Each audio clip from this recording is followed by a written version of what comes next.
নমস্কার বন্ধুরা, সুচরিতার রান্নাঘরে তোমাদের সকলকে স্বাগত জানিয়ে আবারও চলে এসেছি একটা নতুন রেসিপি নিয়ে। আজকে আমি 200 গ্রাম পুঁটি মাছ রেখেছি, ছোট সাইজের। অবশ্যই এখানে পুঁটি মাছের বদলে মৌরলা মাছ হলে ভালো হতো। যাই হোক, আর লাউ পাতা দিয়ে আমি এই পুঁটি মাছের পাতুরি রান্না করব। দেখো, এখানে লাউ পাতায় আমি এই পুঁটি মাছের পাতুরিটা তৈরি করে নিয়েছি। এই রেসিপিটাই আজকে আমি তোমাদের সঙ্গে শেয়ার করে নেব। এখানে দেখো, একটা মিডিয়াম সাইজের আলু আমি লম্বা লম্বা করে কেটে নিয়েছি, কেটে ধুয়ে পরিষ্কার করে নিয়েছি। এর মধ্যেই দুটো বড় সাইজের পেঁয়াজ কুচি দিয়ে দিলাম, আর আগে থেকে কেটে ধুয়ে পরিষ্কার করে রাখা পুঁটি মাছগুলো এর মধ্যে দিয়ে দিলাম। আর দিলাম দেখো রসুন বাটা, আদা বাটা, শুকনো লঙ্কা বাটা দিলাম, দিয়ে দিলাম একটা মিডিয়াম সাইজের টমেটো কুচি। এর মধ্যেই দিয়ে দিলাম ধনিয়া গুঁড়ো, জিরার গুঁড়ো দিয়ে দেবো একটু গরম মশলার গুঁড়ো দিয়ে দিলাম, আর দিয়ে দিলাম কাশ্মীরি লাল লঙ্কার গুঁড়ো, হলুদ গুঁড়ো দিয়ে দিলাম। এখানে আমি মশলার পরিমাণটা বললাম না, তোমরা যে পরিমাণে মাছ নেবে সেই পরিমাণে মশলাটা নিয়ে নেবে। স্বাদ মতো লবণ দিয়ে দিলাম, দুটো কাঁচা লঙ্কা দিয়ে দিয়েছি, আর দিয়ে দিয়েছি সর্ষের তেল। এবার এই সব কিছু একসঙ্গে খুব ভালোভাবে মেখে নেব।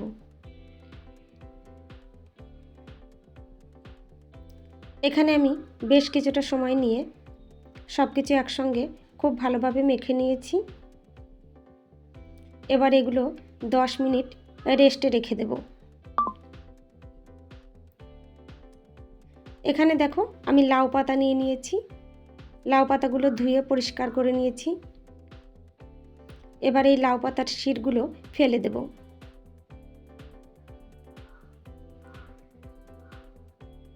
এই শিরগুলো ফেলে দিলে লাউ পাতাগুলো তাড়াতাড়ি সেদ্ধ হয়ে যায়, তাড়াতাড়ি নরম হয়ে যাবে আর কি। দেখো কিভাবে আমি লাউ পাতার শিরগুলো ফেলে দিচ্ছি। এইভাবে সবগুলো লাউ পাতার শির আমি ফেলে দেব।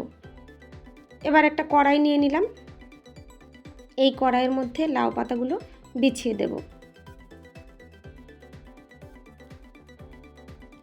দেখো, প্রথমে একটা লাউ পাতা দিয়ে দিয়েছি, পরে আরও একটা দিয়ে দিলাম,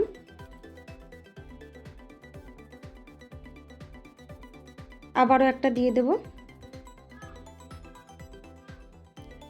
দেখো, এখানে আমি 3টে লাউ পাতা দিয়ে দিয়েছি, আরও একটা লাউ পাতা আমি এখানে সুন্দর করে বিছিয়ে দেব।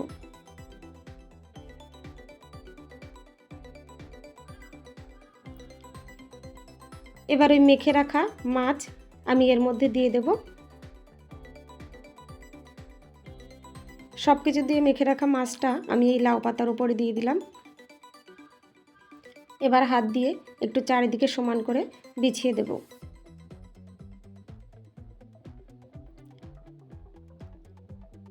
এখানে আমি চারিদিকে সমান করে দিয়ে দিলাম।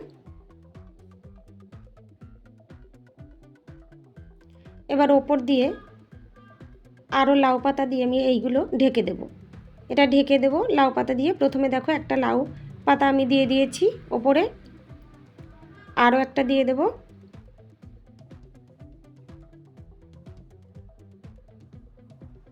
তিনটে লাউ পাতা আমি দিয়ে দিয়েছি। দেখো, আরও একটা দিয়ে দিলাম, চারটে লাউ পাতা আমি এখানে দিয়ে দিয়েছি, আরও একটা দিয়ে দেব। এখানে আমি 5টা লাউ পাতা দিয়ে মাছগুলো ঢেকে দিয়েছি। এবার নিচের লাউ পাতা একটু সরিয়ে দিয়ে এখানে আমি জল দিয়ে দেব। একটু জল আমি এখানে দিয়ে দিলাম। এই জলের মধ্যেই লাউ পাতা আর মাছগুলো সেদ্ধ হয়ে যাবে। দেখো, গ্যাস ওভেন অন করে নিয়েছি। এবার ওই কড়াইটা আমি গ্যাস ওভেনে বসিয়ে দিলাম। এবার ঢাকনা দিয়ে ঢেকে দেব। এই রান্নাটা আমি একদম লো ফ্লেমে করব। দেখো, ঢাকনা তুলে নিয়েছি। 10 মিনিট পর একটু নাড়াচাড়া করে দেব, আবারও ঢাকনা দিয়ে ঢেকে দেব। এই লাউ পাতাটা যতক্ষণ সেদ্ধ না হচ্ছে ততক্ষণ আমি রান্না করে নেব। এই সঙ্গেই আমার মাছ আর আলুটাও সেদ্ধ হয়ে যাবে। দেখো কড়াইটা আমি মাঝে মধ্যে এইভাবে ঝাঁকিয়ে নেব যাতে তলায় লেগে না যায়। সাইড থেকে একটু করে মশলা আমি লাউ পাতার ওপরে দিয়ে দিলাম, এতে করে মশলার সঙ্গে পাতাটা ভালোভাবে মিশে যাবে। আবারও ঢাকনা দিয়ে ঢেকে রান্না করে নেব।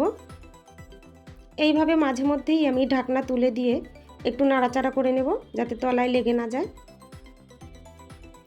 আর মশলাটা সাইড থেকে একটু তুলে দেব পাতার উপরে। আবারও দেখো একটু ঝাঁকিয়ে নিলাম। এইভাবে যতক্ষণ না রান্নাটা কমপ্লিট হচ্ছে ততক্ষণ আমি মাঝে মধ্যেই ঝাঁকিয়ে নেব যাতে করে নিচে লেগে না যায়।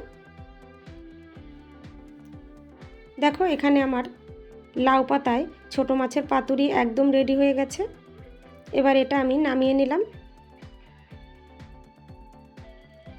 এখানে আমি একটা প্লেটে নামিয়ে নিয়েছি। আমার এই রেসিপিটা যদি তোমাদের ভালো লাগে বন্ধুরা, তাহলে লাইক কমেন্ট শেয়ার করো। আর নতুন বন্ধুদের কাছে অনুরোধ রইল আমার চ্যানেলটা সাবস্ক্রাইব করে পাশে থাকা বেল বাটনটা প্রেস করে রাখার জন্য। এতে করে আমার রান্না করা নিত্য নতুন রেসিপির নোটিফিকেশান সবার আগে তোমাদের কাছে পৌঁছে যাবে। দেখো আমি একটু পাতাটা সরিয়ে দেখিয়ে দিচ্ছি কতটা সুন্দর রান্না হয়েছে। কালারটাও সুন্দর হয়েছে, খেতেও কিন্তু দারুণ লেগেছিল বন্ধুরা। অনেক ধন্যবাদ বন্ধুরা আমার এই ভিডিওটা শেষ পর্যন্ত দেখার জন্য।